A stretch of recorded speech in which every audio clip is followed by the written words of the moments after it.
And then you decide what you want to do with it. It's your adventure. I think life is an adventure in general. So everybody has an adventure, and then you just write it. But with that little word, I want to start with, I've got a presentation that I prepared, and I think I'm going to go right to it because I think it's going to be self-explanatory. Can you guys see? Mm-hmm. Okay, I'm going to put it in full screen right here. Hang on. Okay. California to Hawaii. Here's how you have to feel when you start an adventure. You have to believe in yourself. And usually you feel pretty small. And every time I start something new, I'm like, am I really going to be able to do this? But this is really how you have to see yourself and be that big tiger, even though you're small, because otherwise you won't even dare to do it. Now, this is my personality. This is a trip I did in January, 2 weeks in Togo in Africa. And I started to lift my hands and go like this. And I don't know if you guys have done it. It takes a little guts to do it at the beginning, and then you're like, feel so free. And this is how I approach everything in my life. I go for the thrill of letting the hands go of the driver. And just because there's a little risk, of course, I could fall flat on my head. But it's such a thrill that I'm willing to do that. I think it makes life just more interesting. So it's not for everybody. I understand. Some people are not that way, but this is how I was born. A quick introduction. So my name is Cyril Derreumaux. I do it the French way, so obviously it means that I was born in France. I'm now American since 8 years ago. I moved here in 2008. But I consider myself a citizen of the world. And the reason is because at 18 years old, after my 12th grade degree, I went 1 year overseas. And I ended up in America. And I was in Arkansas as an exchange student.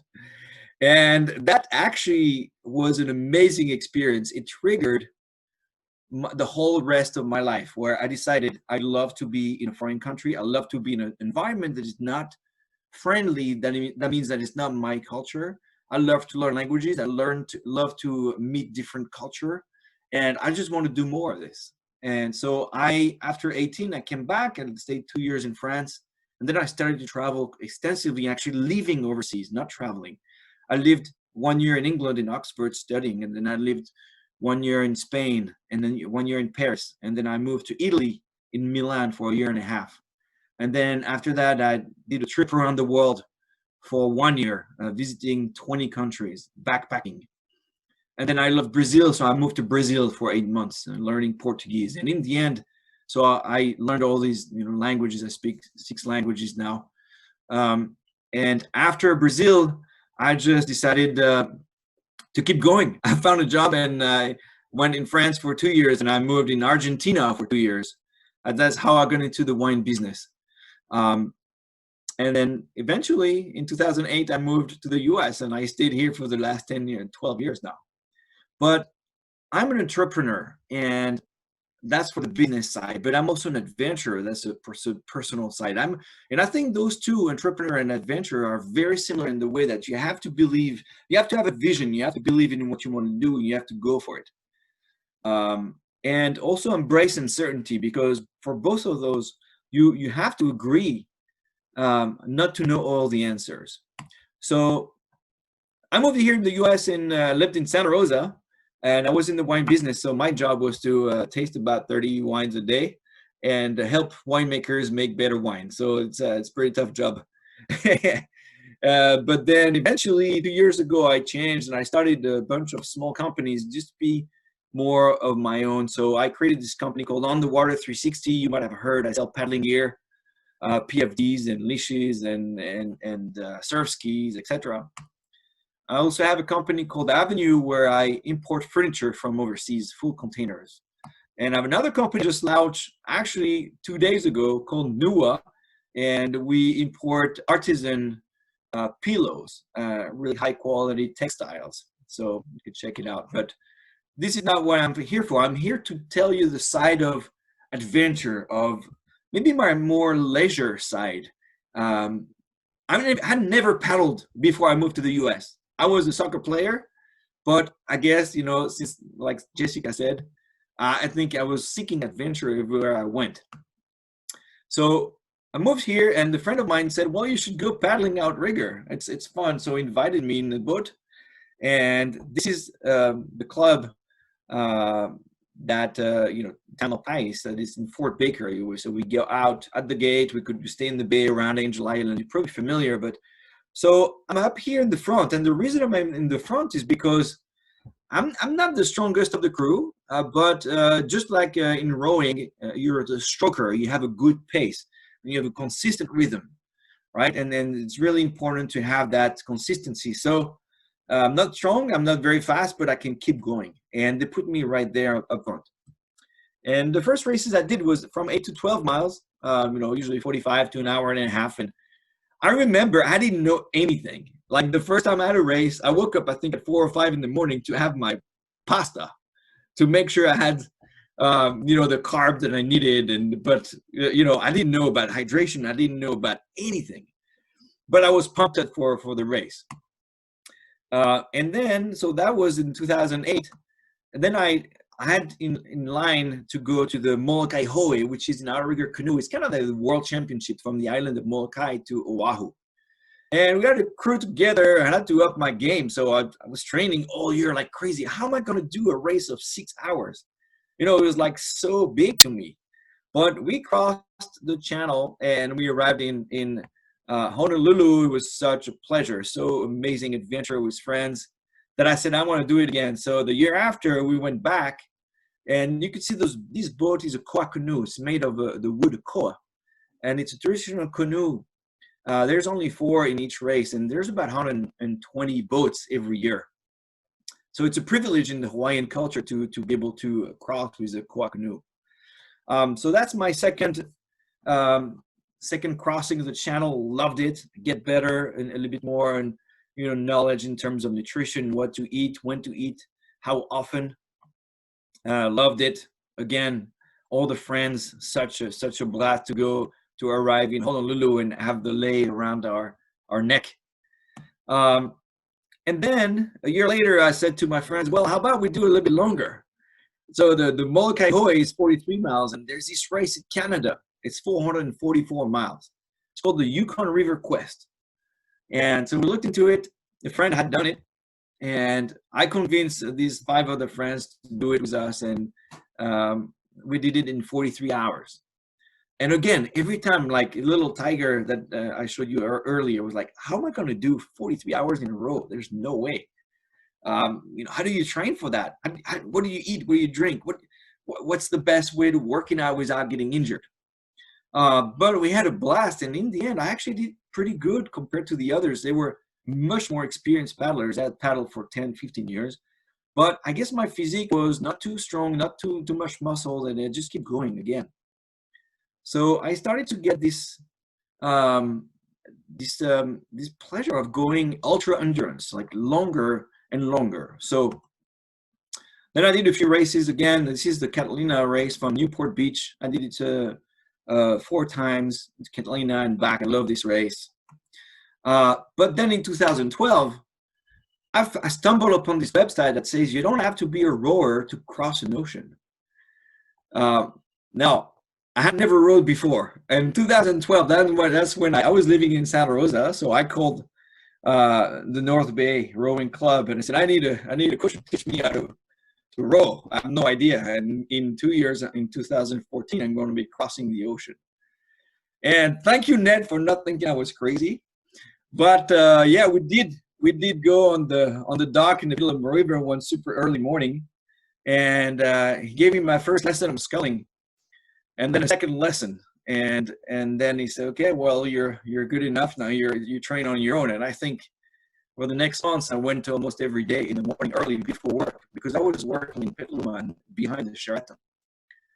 And then I said, okay, well, I'm going to try to go to the bridge of the 37 and back. And then I came back, my thumb was numb.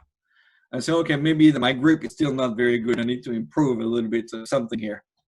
But I had 2 years to get ready. In 2012, with my friend Roman, we were going to put a team together, but 2014 came, I was trained, but I didn't have the money to buy the boat. So I had to give up that dream in 2014. And it's hard to do because when you train for 2 years, dedicated, you tell everyone you're going to cross the ocean and people think you're crazy. And then, well, you can't make it happen. And, you know, I'm sure some people said, well, of course, you're not a rower. How are you going to do this? So what I did instead is there was this team of 2 French guys. You see those 2? And they had a boat. And I just decided I was going to be their support crew. So I went to Monterey. And for 2 weeks, I stayed with them. And I learned everything about the boat, the water maker, the electricity, and the support crew, how to navigation, etc. Just because I was so passionate. And if I can't leave it, then I'm going to support them. And then 2014, instead of doing the crossing, then well, I did the Moloka'i Hoe again because I loved it. And now this guy on the left is Thiago Silva, is my friend from Brazil, who had come for that crossing, and we connected so much that then when I decided to do it again, the crossing and rowing, I wanted him to be in my team. But this is basically the crew that it's always like that. You see the little tiny little guy in the middle. It's usually how it is. You know, the big guys, the big guns are in the back end, and the short guys in the front, keeping the pace. So big boys, and I love these guys. So that was just before another Molokai. But in 2014, I guess I was prepared to cross, but I said in the meantime, I'm going to do other races. And there's a race called the California 100. It's 100 miles down the Sacramento River. And this one is 100 miles. You know, there's a little bit of flow in the river. This same paddling style is just a different kind of canoe. So we did 12 hours with my friend Thunder Johnny. Call him Thunder Johnny because he's got a great energy. And again, for me, it was the adventure, but also being with someone. The fact that you share something strong, and you know, you push together and you do your best for the other person in the boat. 2015, I do that race again, but I'm training for the rowing. So this is cross training is just because it's fun. I do the Molokai again, the 4th time. And then there comes the 2016. But now it's not, we don't count in hours anymore. It's going to be in days. And the target is to be under 40 days because the record right now at that point was 43 days. So we put a crew together. On the left, you see it's Thiago Silva, my friend from Brazil. Carlo is the one stroking here. Sorry, in the back, in the bow. And Carlos from San Jose, but he was the coach for UC Davis for the rowing team for like 10 years. Now, the one with the ponytail is Fian. He's from Iceland. And Fian is such a strong guy. He already had the Guinness record for the fastest crossing of the Indian Ocean and the fastest crossing at the Atlantic Ocean. And the reason he was coming with us for the Pacific is because he wanted a 3rd world record. And so we had a team we called Team Uniting Nations because, of course, we were 4 different nationalities with a common goal of reaching Hawaii. And we made it. So this is the hands at the end. Just because the pace when you row like this across an ocean is you row for an hour and a half, you stop an hour and a half. You're an hour and a half, stop an hour and a half. All day, all night. You don't stop. And the boat has to be moving all the time. So I lost 15 pounds, but the team, again, was amazing. You see Thiago, Fian, Carlo, very international. And if you're okay, I'm going to go a little bit more deep into that adventure because this is very similar to the one I'm going to do next year. So here's a quick video, the first time I'm going to the cabin. Listen. Okay, guys, I want to take you in the cabin. Oh my goodness, it's pretty small. So here I'm touching my head. And here it is outside. Let's see, I'm going to show you. So this is how I am. My feet are actually going under the deck. is the rowing deck. Mm-hmm. Yeah. Oh, it's pretty small. Oh, yeah. I knew it was small, but it's really small. I gotta tell you, that was really a discovery. I mean, I knew the cabin was small, but once you get into that and you say, wow, I can't move out of this for 40 days, that's a long time. Now, to give you, I've got another video that's quite interesting. It's to give you the strengths you have to develop once you pull these boats, because they're 2,000 pounds. So there's a short video where you see Fian and Carlo rowing here. Those were the first few days in Monterey before we were going to take off. Now you see the technique is very different than the flat rowing, but you have to give a lot. Now there's another video I'm going to show you right now. It's showing basically the whole trip, and I think this is going to be quite interesting.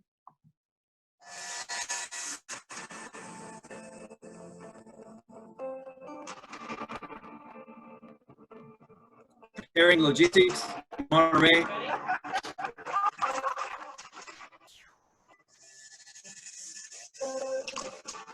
That's a capsize trial. Make sure the boat self-lightens.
Good souvenirs. It's always very emotional to see this. But so here's a course. We take off from Monterey, and even though we go left, west, straight line, we're drifting south because the first winds and waves push you south, and so it looks like a little J like this. So that's a normal curve. And we arrive in Waikiki. That's Honolulu over there. Beautiful way to finish the crossing. Now this is Michel. He's the router, so he was in France and he was giving us a 4-day forecast of the weather pattern. So what would be the wind strength and the direction for the next 4 days, and what would be the density, the height of the waves and the frequency, and etc. And it was really important for him to give us a waypoint every day to about 100 miles out, so we would know the direction.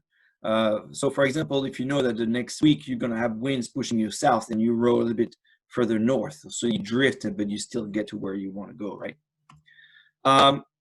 After I had learned rowing with Ned, I figured out, okay, well, this boat is not going to help me get trained too much because it was light. The mast, was it the mast, Ned? I forgot the brand exactly. The one man that was using was too light. And if I wanted to be ready, I needed to have a boat that would be heavy. So I built this little, I bought this fishing boat on Craigslist for like $500, and I built this rowing shell. And thanks again, Ed, for giving me all the parts. I needed to have oars that would be tulip oars, because you don't flare when you ocean row, just for sake of your wrist.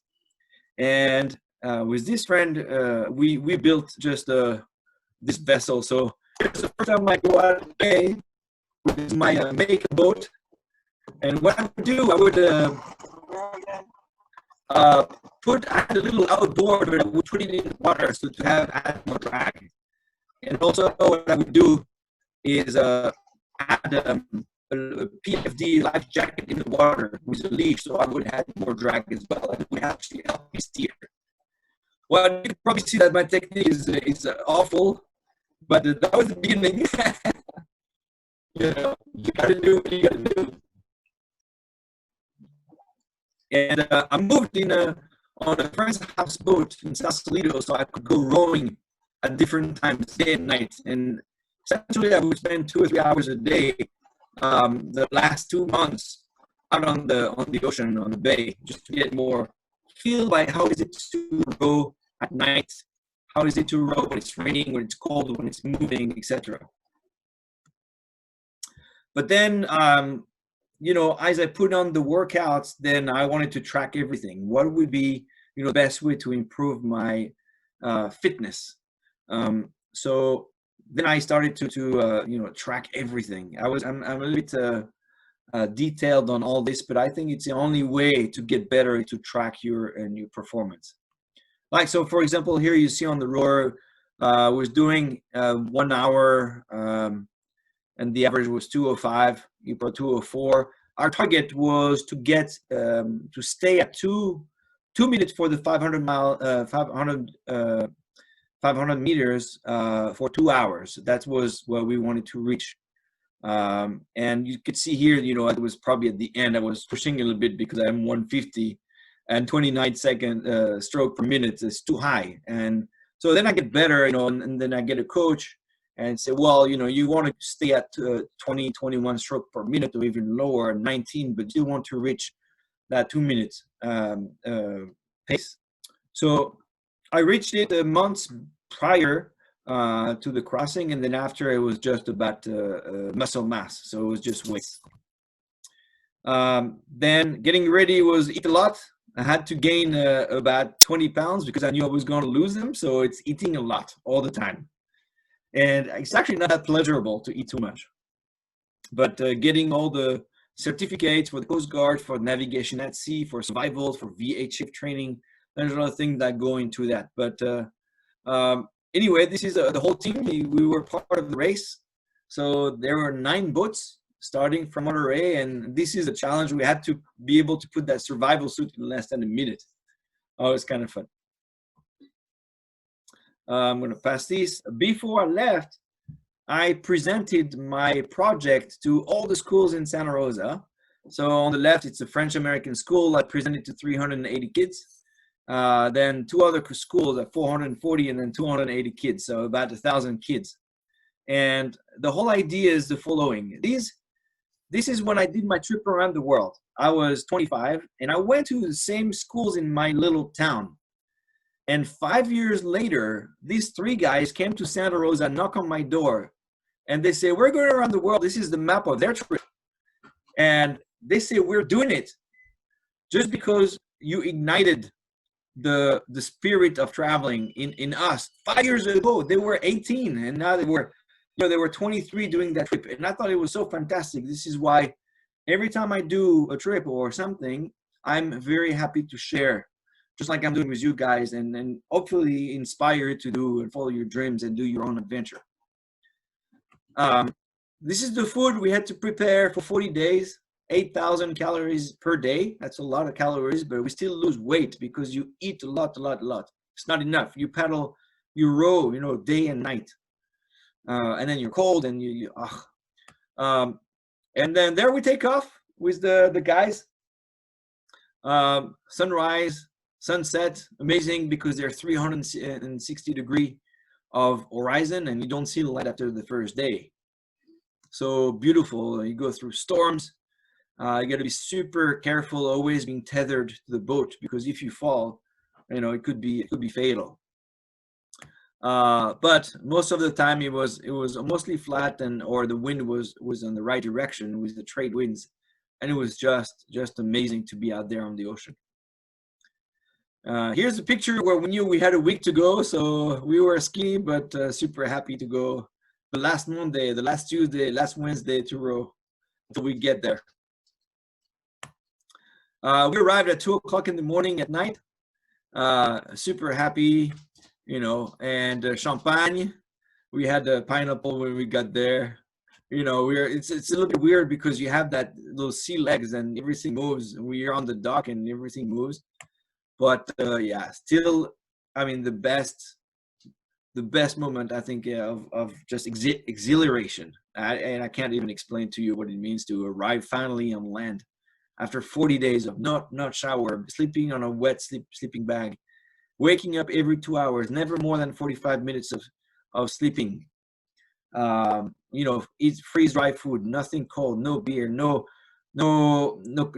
ice cream, no fresh fruit, no hug, no bird, no, I mean, not anything. So when you arrive, it's just, you just enjoy the simple things in life again. You enjoy everything, just calmness, just sitting down and it's not moving. Oh, it's just a pleasure. So, I mean, lost a lot of weight, and great. When I came back, I said, okay, I'm never going to do that again, ever. I don't want to row anymore in my life. I'm done. I think I rowed more than an Olympian every day. So I'm just going to enjoy life. And I'm back to my regular paddling. So I did this Yukon River Quest again, 444 miles. And before it was 6 men, this is a 4 men. I invited 4 friends, and we had a blast. We did it in 52 hours. It was a blast. I love this race in Canada because it's in July and it's so much north that it's a midnight sun. So it starts to get dark at 10:30, 11 p.m. Then it's dark for an hour. And at 1 o'clock, it starts to be the morning again. And the sun comes up, and, you know, only 2 hours of darkness. It's an amazing race. Then last year I did it again on a C2, so two man kayak canoe, sorry, with Galen. He's the owner of Sea Trek, and I told him 2 weeks before, okay, you're gonna come with me because my partner can't make it, and so we just went for the adventure. I told him, you know, we're gonna stop anytime we need to stop, and it was really nice. It was not a race. The other ones were really racing, pushing, try to get in the podium, and this one was just pleasure. 56 hours, so it was longer, but it was a blast. And now back to the bay. You know, I paddle every day. I go on my surf ski. These are the surf skis, so they're kind of tippy kayaks, but performance, and they're really fast. And I race in 2 men, 3 men under the Golden Gate, just you know, different kinds of water, and I'm having a blast. So then I started to think, well, maybe I should start doing adventures in my kayak. And although I had said I'd never do it again, then, you know, the adventure continues. I read a few books, especially this one, The Pacific Alone here. That is a story of Ed Gillette, and I really recommend it to you, for you. It's so here's Ed Gillette. Ed Gillette is an American who left in '87 from Monterey, and in 64 days in this double kayak reached Hawaii. And they thought he was dead after I think after 30 days he lost communication with his land. So he arrived in Maui, and he thought it was going to be a hero, and nobody was there waiting for him. I mean, you really have to read the book. It's just amazing. This guy, look at this. He's got a double kayak. That means at night he would slide down the cockpit and put a top over himself to sleep. I mean, he had no cabin. This is just crazy. He would navigate with a sextant. And he ran out of food a week before getting there, so he was put his toothpaste on his gum like this to have a little freshness in his mouth. And then he ended up eating the whole toothpaste. I mean, just a fabulous, he's a legend, Ed Gillette. So I got inspired with this. I said, I crossed in a rowing boat, I'm doing it in a kayak now. There's been since '87 a lot of people who tried, and all people failed because it was I was just, it's really hard to get off the coast the first 2 weeks. So I said, well, if I do it, I'll do something with an actual cabin. So I looked at this boat from Peter Bray, and Peter Bray crossed the North Atlantic from Canada to Ireland. And I really like this kayak because in 76 days, he had never tipped and never flipped. It's a very safe boat. But that was back in 2001. So I contacted Peter Bray, and he said, well, you got to talk to the boat builder. His name is Rob Filoy in England. I called Rob, and he said, you know what, I'd love to help you, but I'm retired. I'm not building boats anymore. So I had to convince him, and I guess I would have the good arguments because he decided to come out of retirement to do his last kayak for me. And there came the adventure of starting to design. How do we improve the current design? And one of the things I wanted to add is you could see on the feet here, there's a hole. And the idea for me was to add a pedaling system, because when I read the book of Ed, he said after 64 days his legs were completely atrophied. It's like having legs on a cast because he was not moving at all. So I said I need to have a way to use my legs. So there's a paddling system with a double paddle, and then there's a pedaling. And I looked at this system called from Hobie called the Mirage Drive. And you pedal front and back, and there's flippers on the bottom that are very efficient that propel you forward. And my idea is to do 2 hours on paddling, 2 hours paddling, 2 hours on, 2 hours. So I would keep the integrity of the whole health of the body. And also if I had any issue, let's say a shoulder issue, a back issue, anything, wrist, then I could keep paddling all the way to Hawaii. That was really good backup. But the cabin would have to be much smaller than in a rowing boat. So it's essentially, to my size. I'm 5'10", and when I'm sitting down, there's just 1 inch on the top above my head, and there's going to be like 3 inches in the front, 3 inches in the back. So it's really small, not very big. But otherwise, you can't really pull it. So there you go, the adventure of building the boat in England, in Devon, in the south of England. And Rob, send me pictures all the time of what's going on and the molding. And I'm sure Ned would have pleasure to follow the construction and how he's doing this because it's so technical. In fact, Ned, if I have to fix anything, I'm going to call you. So everything was ready. Everything was ready for March. Look at the boat. We had some sea trials, and it was looking beautiful. We had a skirt, but COVID-19 arrived, and 3 days before it was supposed to load in the container, then the container was canceled. And because there's a lockdown, they cannot put the boat in the container. So postponed to maybe 2 months, 1 month, 2 months. We didn't know when it would be open again. And now we know that it's not going to be open for a few months. So unfortunately, I had to postpone the whole adventure for 2021. There's a window where we want to take off, which is end of May, early June, because I estimate the crossing to be about 70 days. And 70 days, if I leave too late, I would be in the hurricane season. And that's really dangerous in such a small boat. So I had to postpone it. But in the meantime, what did I say?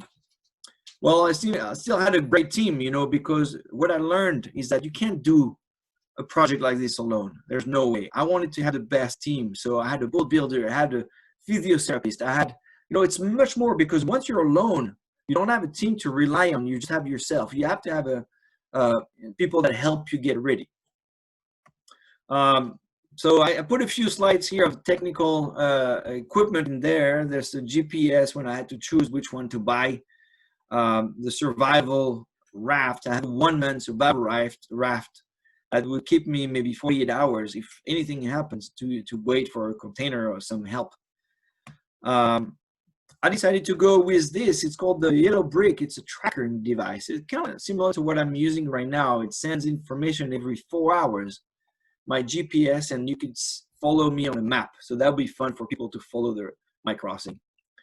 Then you have plotter, you have a GPS backup, you have a GPS where you put your waypoint every day. It tells you which way is Hawaii. Then this is for safety. You might be familiar with this, the EPIRB.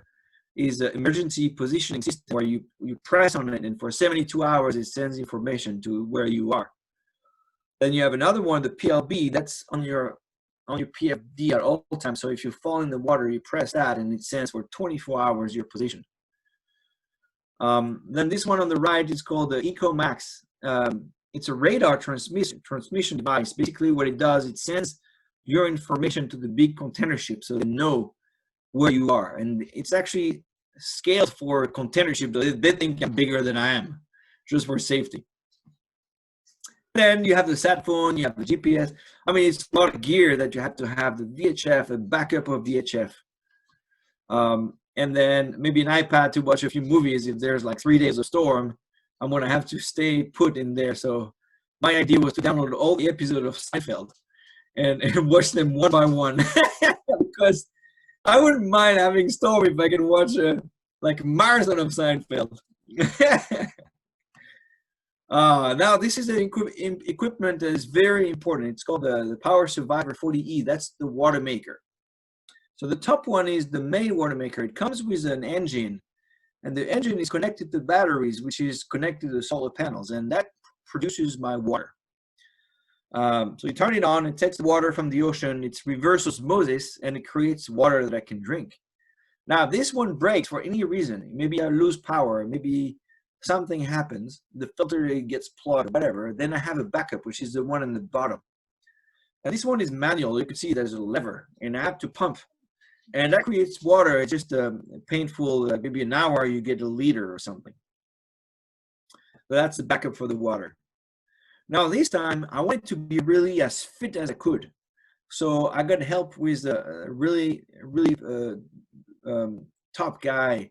He's a cyclist, and showed me what would be the best way to train my body to be good. So what we saw is that I was not a sprinter. I was not yet an endurance athlete. I was kind of in the middle. And what makes an ultra endurance athlete is the capacity to burn fat. And it's really slow engine. You don't want to go and crank on the oars or on the paddles. You have to be able to burn the fat. And it's like a diesel, basically. It's very low consuming energy, but it's a consistent energy that you have to output. So anyway, that's a technical sheet. So this is how much I have to do. I followed the intervals, blah, blah, blah, the heart rate. And essentially the protocol we found was to stay at 140 beats per minute, no matter what exercise would I do. So this is one day, actually, I would do 1 hour of the treadmill, 1 hour of the rower, 1 hour of running, 1 hour of biking. And I would try to stay at 140 beats per minute. Now, because there was a lot of mental preparation, I got a lot of help. So the top left guy is a mental coach from France. And the whole idea is he was preparing me for the mental challenges and the ones that are, being in a confined environment, especially during a storm. How do you stay 3 days in a bed without being able to open the door? And the oxygen is going down. You cannot open it, otherwise you're going to be swamped. How do you do that? Now, the guy on the top right, I did... I'm doing yoga, but meditation, and I actually even forgot the word right now. I did an hypnosis session, and the idea is we did for an hour. We created some words that he would repeat for me for the 1 hour when I was under hypnosis, and the idea is to listen to that tape for 6 months. So we create at the unconscious level the mental strength that I need. So I tried this. I talked to you maybe know Carter Johnson in the bottom left. He's an amazing paddler. I asked him all the tricks that he would give me. I did cold water soaking. I tried everything to get ready. I even built at home a mock-up of the cabin size, just to get used to the confinement. I just went to Home Depot, bought some wood, and created it exactly. And then I would sleep in it. I put it on the trailer, and I would get on the road and show it to my friends. And then I put it in the backyard, and I would sleep in it. My girlfriend was like, "Why don't you come back in the house?" And I had to sleep in this. I loved it, especially when it was raining. I loved it. It's like a little camper. But I did this for weeks, so I would get used to the confinement. I would take my computer and spend the whole afternoon there working, just to get used to be confined. You know, the idea is just to get used to be on the same conditions that I would have. So it's familiar. Now, postponed to May 2021. So now I was like super fit, at the best I was in my life. And then what, I can't do anything now. I was, you know, I had stopped all my jobs. So I would be 70 days with no job. And so what am I going to do now? Well, I'm going to go on adventures. So the first one I did was probably 3 weeks ago. It's called the 10 Islands Challenge. It's 38 miles, and we went around Angel Island, Alcatraz, Treasure Island, Red Rock, and there's a few islands up there, the two brothers, two sisters, and that was my first paddling challenge. And I said, okay, I like this. I'm going to do another one. So this one would be longer. I wanted to go downriver from source to sea, from Lake Shasta all the way to San Francisco, the Golden Gate. So that took me 9 days, 340 miles. And I bought this sea kayak where I could put my tent and all the food for 9 days. And yeah, it was super fun adventure to go from the river where it's pristine to go through Sacramento and then arrive in the bay back on the salty sea. That was an amazing adventure. I planned this one like very fast, like maybe 2 weeks before. I said, okay, I'm going to go this. I went on Google Earth, downloaded the map. There you go. Last week on Friday, I did the 7 bridges in the bay. And so it's 63 miles. I did that in 10 hours, 15. You take off from the bridge of Benicia Martinez, go through Carquines, and then Richmond Bridge, and then you have to go under the Golden Gate, and then from the Golden Gate, you know, the Bay Bridge, San Mateo, and Dumbarton. So that was a really fun adventure. Now, tomorrow I'm taking off for the next one. I'm going to Tahoe, and I sleep there, and at 5 o'clock in the morning, Friday, I will take off from the North Tahoe, and I'll cross the Lake Tahoe. Then I'll hop in my car, and we'll drive for the 4 hours all the way to Santa Cruz, and on the same day, I'll cross Tahoe, and I'll cross the Monterey Bay. So on the afternoon, I should probably be on the water at Santa Cruz at 3 o'clock, and the idea is to, you know, maybe do 5 or 6 hours and get there before dark. So I should be there at 9 o'clock in Monterey. Really a full day of adventure from 5 o'clock in the morning to 9 p.m. But yeah, all this is really, I think, to cope with the void that I had of adventure that I was going to be on the ocean, but also to train for next year. I'm looking at each of these training like not an adventure, but really this is just training for my big one, which is solo kayak from Monterey to Hawaii. So hope you get to wait from in Waikiki. And there you go. That's the presentation. Thank you very much. I think now, you know, this is basically what I've been doing the last 10 years since I moved in the US. I think what I would say is that this country has the magic of pushing you to your best, because you could say anything crazy. People will say, go for it. Yeah, I'm sure you can do it. Go for it. And I just love this. That's probably why the last 10 years I haven't been to any other country. So now I'm open to any question. I'm going to stop the sharing here, and I'm happy to answer any question you might have. Okay. Well, I'll kick off a couple, if that's okay. Yes. I was just curious. You talked about meditation, or I'm curious what techniques you use to integrate recovery into your rowing. And since you're going to be doing a solo trip, when do you stop paddling? How do you make sure that you're not actually going backwards, so to speak? How do you right. that? Yeah. So the meditation I'm doing is the Zazen. Zazen is from the Buddhist. You might have heard is the essential idea of Zazen is to stay still. Zazen means just sitting. So you just sit. It's not trying to have a mantra or anything. It's just once you have a thought, acknowledge the thought and then let it go. So in terms of being in a confinement area, you know, you might be stressed. You might want, I want to go out. You know, I'm too hot. Acknowledge the emotion, the feeling, and just let it go. But that goes as far. And after that, you could do that for an hour. The best trick is really to have an iPad with Steinfeld.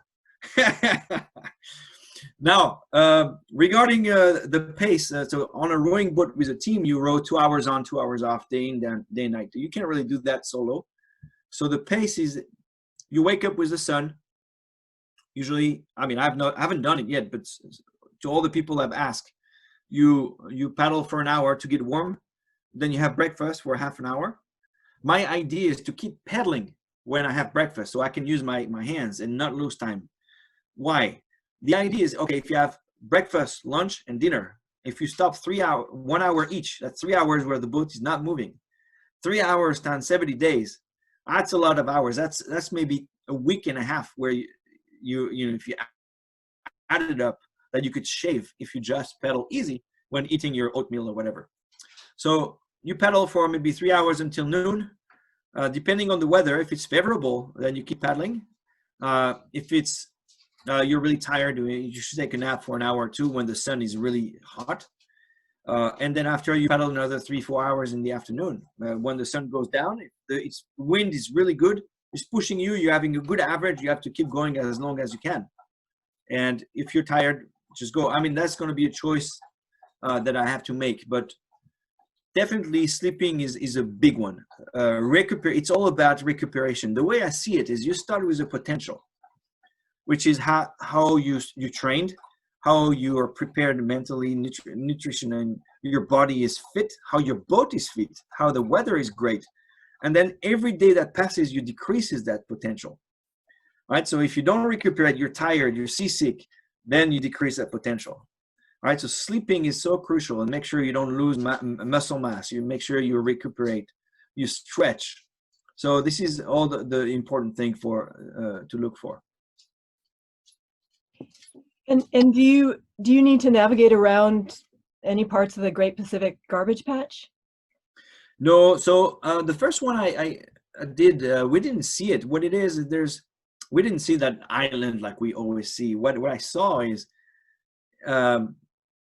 like, you know, there's like a vortex, right? So essentially, when you cross this, there's for 1 week you would see a certain type of plastic. And so 1 week we would see tiny little pieces, particles. And then for another week you could see medium ones, like only medium ones. And then for another week you see all the big ones. But we didn't see, you know, the island like you see on the pictures at all. Maybe we stayed on the outside of that. So, you know, I won't have to take care of this at all.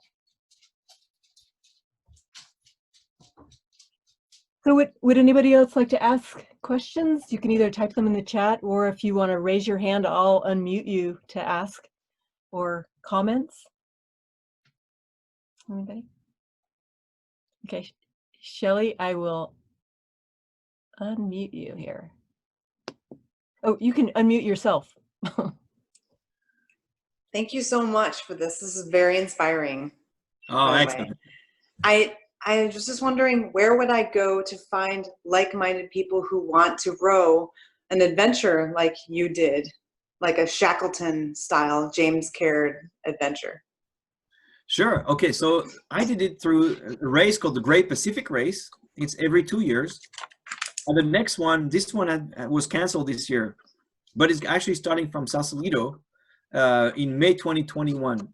So if you go to greatpacificrace.com, you could definitely find a crew. There's, just like me, you know, there's a medley of people that say, I'm interested, I'd like to be in a boat. Now you have to find the right people. It's really hard to row with people you don't know. But I think what matters is you're on the same length. Like, we wanted to be the Guinness record. We wanted to go hard, train hard for 2 years. We had really high bar. Now other people might just want to go for the adventure, and that's fine. But I think the mix, if you're in the wrong boat, like you train super hard and then the other person is not up to the level, then that's when the discrepancy can hurt mentally and just make an experience that could be beautiful, like super hard. Can I ask an additional question? Send me an email and I'll connect you. Thank you so much. Perfect. All right. We'll go together. Sounds good. Co-ed.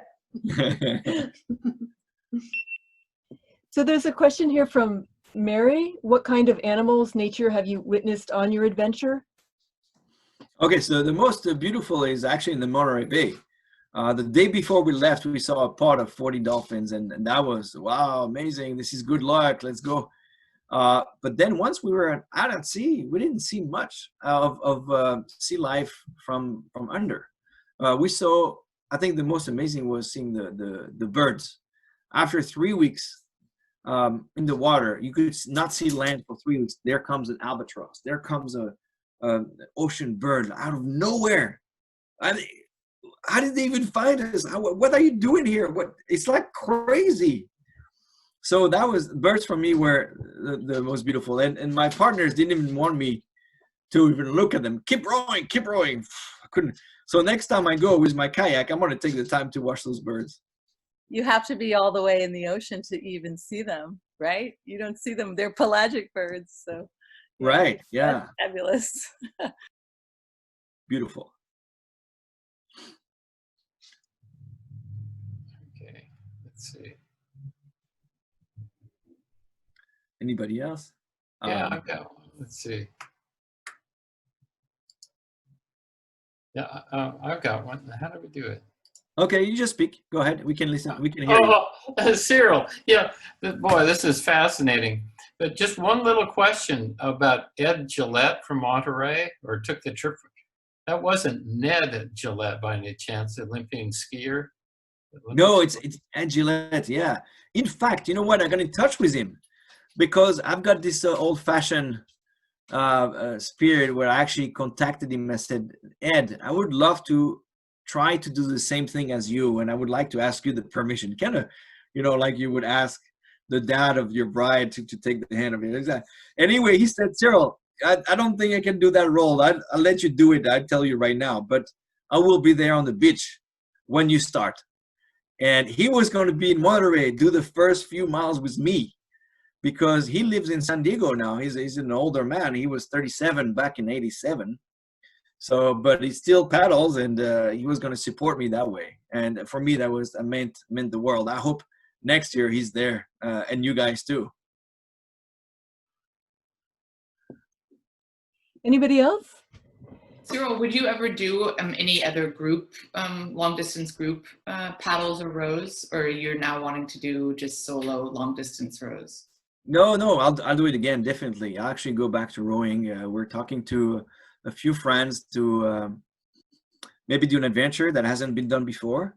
And we're thinking of maybe going from California to Tahiti in a 6-man rowing boat. And the idea is once you cross the equator, it could be very interesting because it's a stormy, you know, there's two different systems in the northern hemisphere and southern hemisphere. So once you cross, it could be either a completely dead wind or it could be very stormy, for like crazy stormy for a week. And I just want to finish in an island. I don't care. And then if this boat is good, and I really love it, what I would love to do is do the North Atlantic on a kayak, maybe go from Canada to finish in my homeland in France and finish in Brittany. That would be good. Now, it all depends. Maybe I'll say never again, and I'll have to wait 3 years before I do it again. So you forget. But I did have a question. The quality of your sleep. Sleep is so important. But are you really able to have quality sleep, or is it just no, not really? You just especially when you're alone, you have to wake up every 2 to 3 hours just to check on the conditions. You have to check on container ship that might arrive. And what's funny is there's a rule that container ships show up every time it's dark. During the day, you don't see anything. Yeah. 2 o'clock in the morning, maybe you wake up because there's the AIS, you know, that wakes you up and tells you, okay, somebody's arriving within your radar detection. You look at it, you're like, oh, red. You put the red light, and then you try to communicate with the ship on the VHF. Mm-hmm. There's a rule like this where it's always at night. Yeah. But so will you, sorry to, lots of questions, but will you continue to do do you think like a 2 hour, or you already talked about how you plan? Yeah. The best is to have 6 hours, 7 hours, 8 hours. Yeah. Okay. Well, bon chance. Merci. Maggie, go ahead. Yeah, I'm interested in I guess I'm interested in your family. Did you have adventures in your background?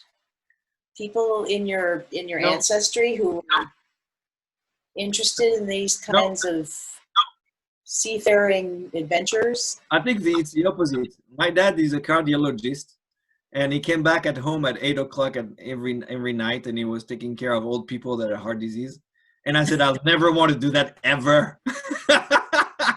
No, but my parents were always pushing us to everybody in my family to follow our dreams.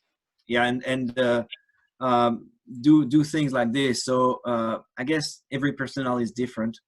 I did an analysis of my personality in the Enneagram. I'm a type 7, called the enthusiast, and it's just my personality. But my parents, maybe they tried to stop me, and my mom, Mama tried, like that country song. And one more question. When you talked about those 3 guys who were 18 and now they were 23, and they sort of followed your adventurous style and your footsteps. What's your input when you give back to the community and you talk to kids? What's your impression of how they see you or how they respond to your? Well, you never know who you're going to inspire, depending on their age. They can take it to many different ways. So, when I spoke to 300 kids in one school, they were different grades. I would adapt my speech to whoever they are. But I think for me, the most important is just to do it.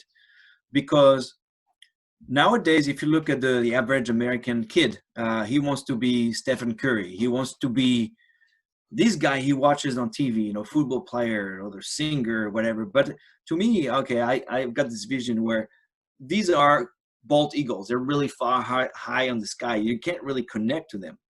So I'm doing my role as a normal guy who does adventures, but I would compare myself to maybe like a cow that they see every day.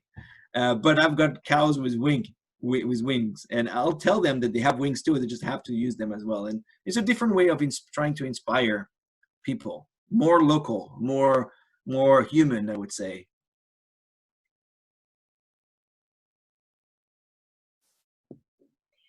I have just another quick question. Is wondering if you've encountered some really difficult situations when you've been out there and how you handled it, and then also what the largest waves were that you encountered going across the Pacific. The largest what? Waves. Waves. Okay, well, they're related.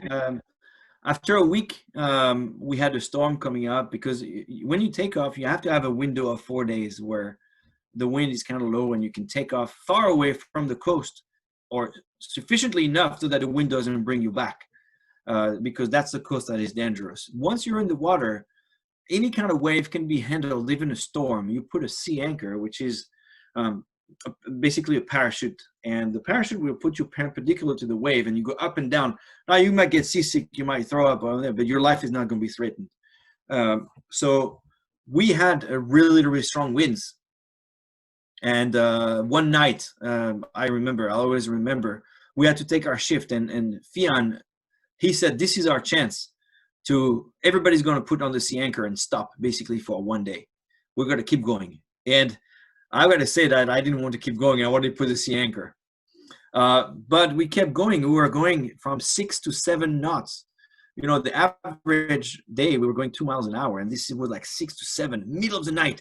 Steep waves. Huge. I don't even know the size, but they were scary. And that's the first time I thought I could die.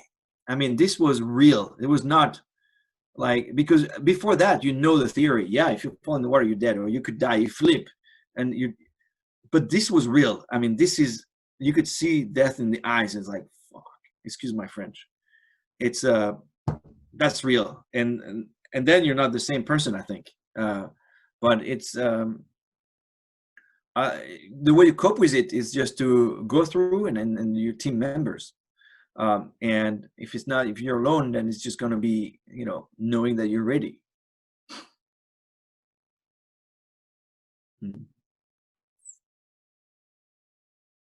You're in mute, Jessica. Angela, There you go. Oh, sure. I unmuted. Sorry. I'm multitasking.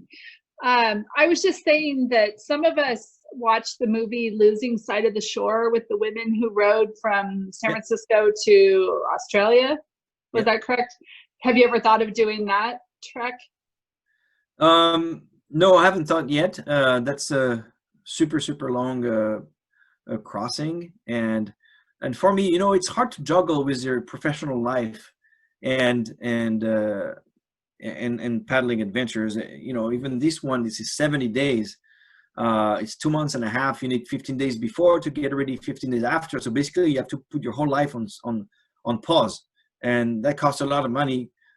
So I just go with my heart, and who knows where it goes. Wonderful. Well, thanks for sharing your story. It's awesome. Of course.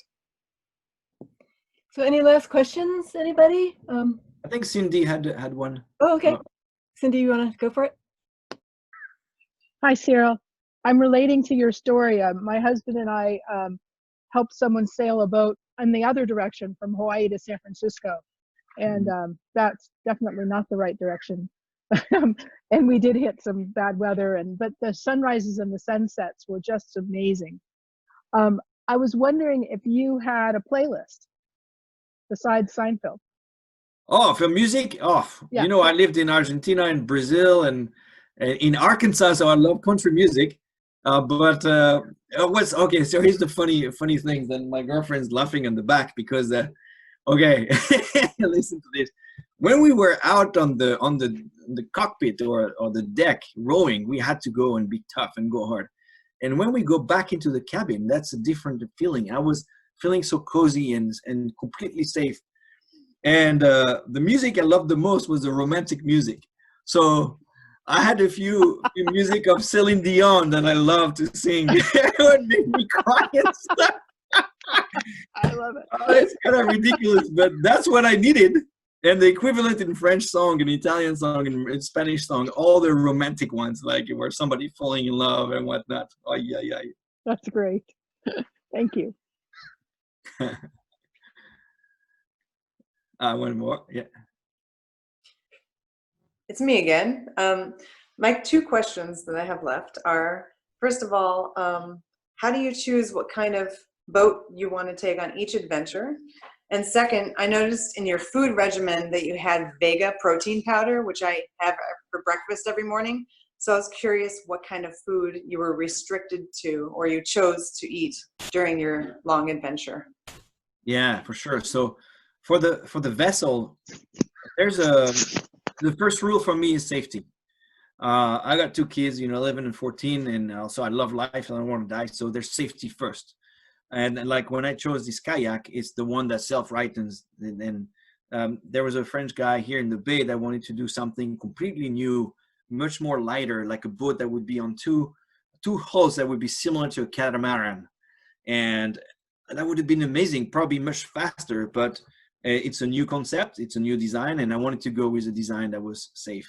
Now for ocean rowing, usually go with, there's two designs, the classic, that are mostly, the old shape where you have the cabin in the aft, and the new ones that are like designed like a plane. We call them like the bubble one. They're super light, they're very flat, they're flat bottom, not V shape, and they're very fast, more TP, but they're fast. And that's really the last trend. There's a brand in England that does them. Now the other question was for the food. So we know that you spend 8,000 calories a day. So after 6,000, your body doesn't process it. So it's important to have a mix, and most of the food is freeze-dried food because of the weight. You can have a lot of food in less weight, so you rehydrate it.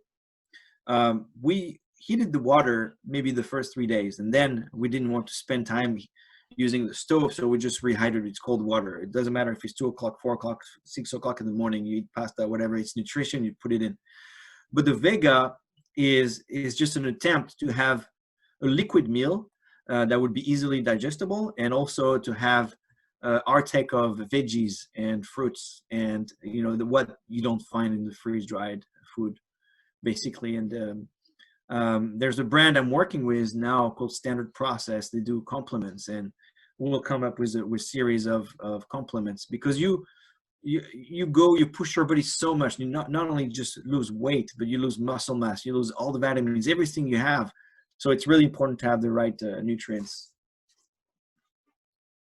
which I can piggyback to other company that is supporting me. Barry, he's here, the CEO of a watch that is the official lifeguard watch of Hawaii.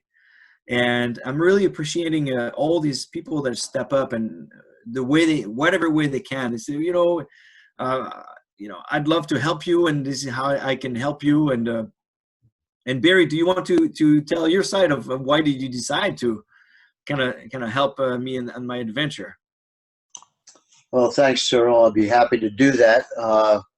I've enjoyed listening to this again. I find you inspirational, and after I read the article about you in the Chronicle, I was just kind of blown away by that. And when I saw in that article that you were planning this type of great adventure to cross the Pacific in a kayak, I thought, my goodness, this is. I thought it was a little crazy, actually, but it's inspirational at the same time. And since we make a watch brand that was created to support the lifeguards of the Hawaiian Lifeguard Organization, in which every watch we sell, we give back money to support the junior lifeguards and to purchase gear that is used in life saving there. It seemed like a good fit. So we thought we would join you and sponsor you, put watches on you, and allocate some funds to you for every watch that we sell going forward. And these lifeguards, if those of you that have been to Hawaii and know Hawaii, these waters are not like most waters around the world, which is why they have these great big wave surf contests there. It's just a very, very unusual water condition. And these lifeguards are not your, let's say, your pool lifeguard twirling a lanyard with a whistle on it. They're ocean rescue experts that regularly actually train U.S. Special Forces, including Navy SEALs. So we thought it was something good that we wanted to support. That's why we do it. I've been in the watch I'll put them to the test. And we've launched a couple other brands. I see that there's a lot of women on this call. We've launched another cause brand. I'm at the stage of my life today where we're giving back. I had a watch brand I founded in 1989 called Luminox that I was fortunate enough to turn into a global brand. It was the watch of choice by Navy SEALs and other special forces. But at this point, after selling out of that business, I thought now's the time to do some giving back in my life. And that's what these brands are.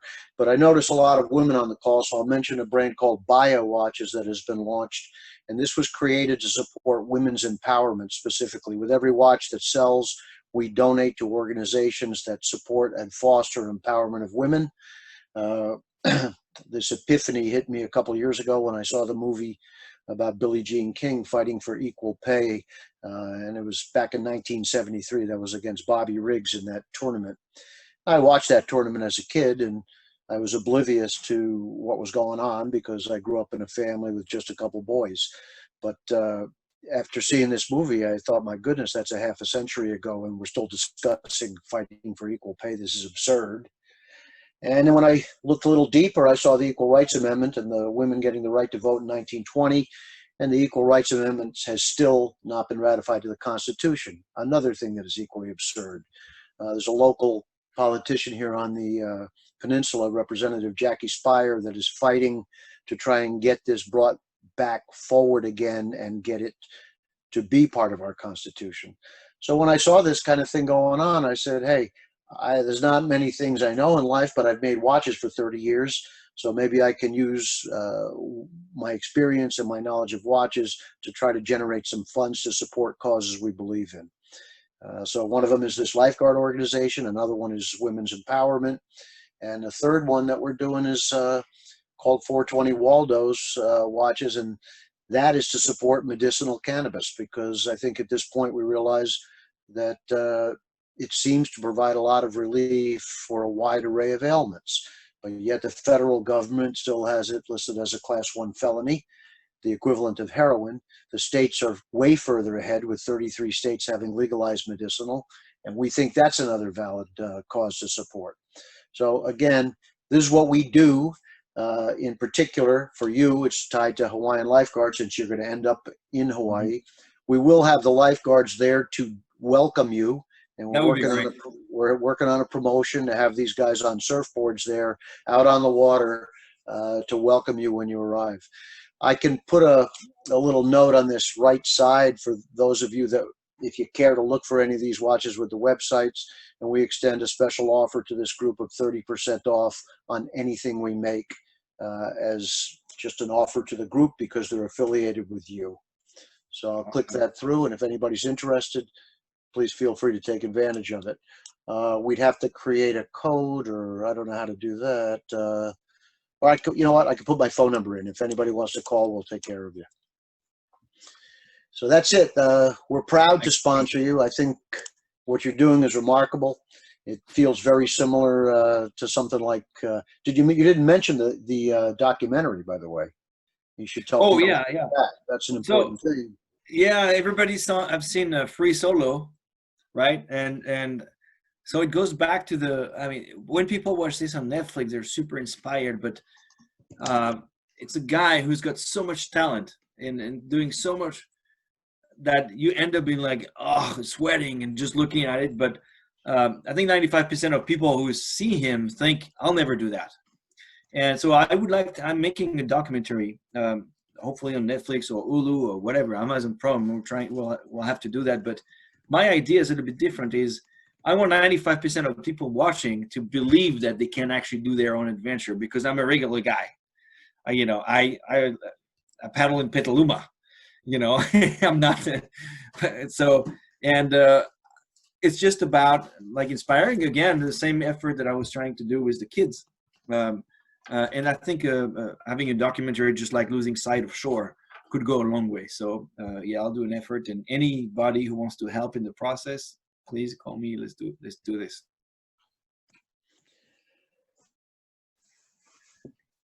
I put it up on the site, so on your little chat thing, if anybody's welcome to get whatever they'd like. Nice. Thank you, Barry. Give me one day tomorrow to get the code set up in the system. NBRC. Any last questions for the evening? Okay. Well, Cyril, again, I'd like to thank you on behalf of the North Bay Rowing Club and everyone here. Just really appreciate you being with us tonight and sharing your stories and inspiring us all. Oh, great. It's my pleasure. And please contact me if you have dreams of doing anything and how to get ready for it. I'd be happy to give you my little insight. Okay. Sounds great. Thank you. Thank you so much for being here. And I'll see you in the water pretty soon. Thank you, Cyril. Thank you, Jessica. Thank you, everyone. Good. Bye. Beautiful. Bye, Aloha, Cyril.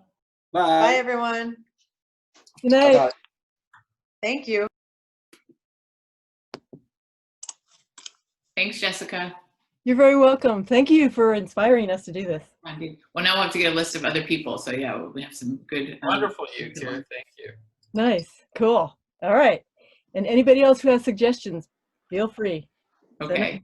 Yeah. Cool. All right. Thanks, Jessica. You Thanks, too. you guys. Yeah. Take care, you guys. See you on the water. Bye-bye.